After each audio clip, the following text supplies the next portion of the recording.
Visa, MasterCard, and American Express. Together, these companies make over $80 billion every year. Today, we're going to be talking about 5 tricks that will make sure that these credit card companies aren't taking advantage of you and that instead you're profiting off of them. I'm Courtney, and this is my channel where I talk about all things personal finance and mindful living. So if you're new here, I'd really appreciate it if you hit the subscribe button because it really does help the channel. In order to beat credit card companies, it's really important to understand the 3 ways that they make money. The first way they make money is with interest. This happens whenever you maintain a balance on your credit card and they charge interest for the amount that you owe. The second way that they make money is off of fees. Credit cards can carry a wide variety of fees, but just some of them are annual fees, late fees, and cash advance fees.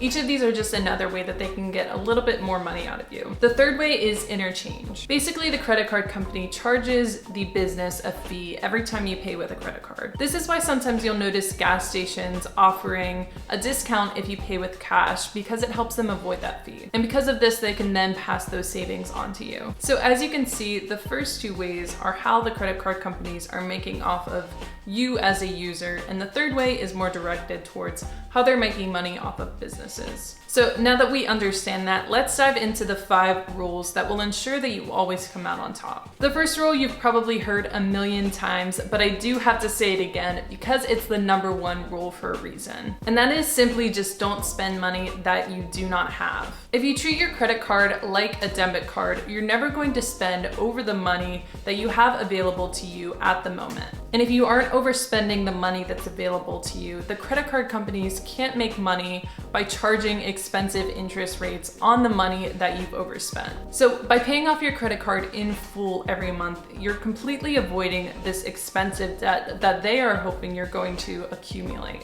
So stick to this rule and you've already prevented them from using your hard-earned money as their personal income source. Rule number 2 is to never use rewards programs as an excuse to buy more. Credit card companies oftentimes offer sign-up bonuses that gives you an incentive to spend more in a given period of time in order to hit a bonus for a particular card. If you go in with a plan and only spend money that you were planning on spending anyway, you're going to come out on top in this scenario. And this is when it can be really smart to take advantage of these programs. You can earn a ton from credit card rewards if you're smart about it. But if you need to spend way more money than originally intended in order to hit a minimum spend and get a sign-up bonus for a card, then the credit card companies are winning in this scenario. They're getting a little slice of every time you swipe your card and use it to overspend on these purchases. So never fall for these offers whenever they're enticing you to spend way more than you normally would. The third rule is to do your homework and not just pick the first credit card that you see. I get so many envelopes in the mail of credit cards that I'm pre-approved for, and I'm sure you do too. Oftentimes these cards don't have the best perks and may have worse fees than other cards. And the crazy thing is, this junk mail approach must work for them in order for them to justify the cost of postage. So certainly don't fall into the trap of just signing up for a card because it's easy. Chances are there's one out there that's way better situated for your lifestyle. Rule number 4 is incredibly important, and that's never to exceed 30% of your credit line. The reason for this basically comes down to something called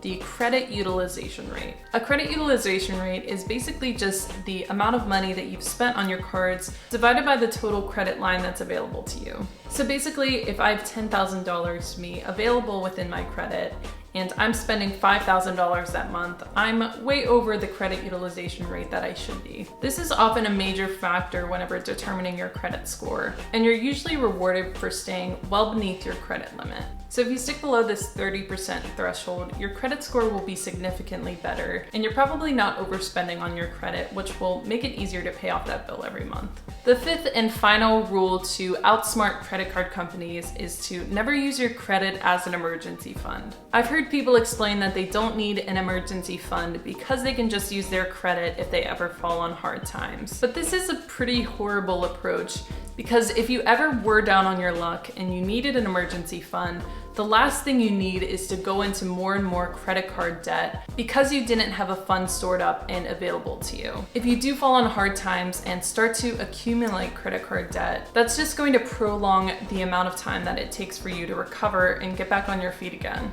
It's better not to think of your credit line as a line of defense against emergency situations. So those are 5 rules that anybody can follow in order to be smart with your credit cards and come out on top. I actually really love credit cards, and in particular, I love using them for travel rewards.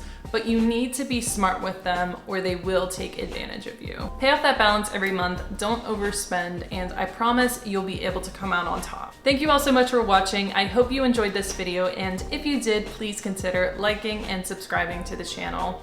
And I hope you all have a wonderful rest of your day. Bye.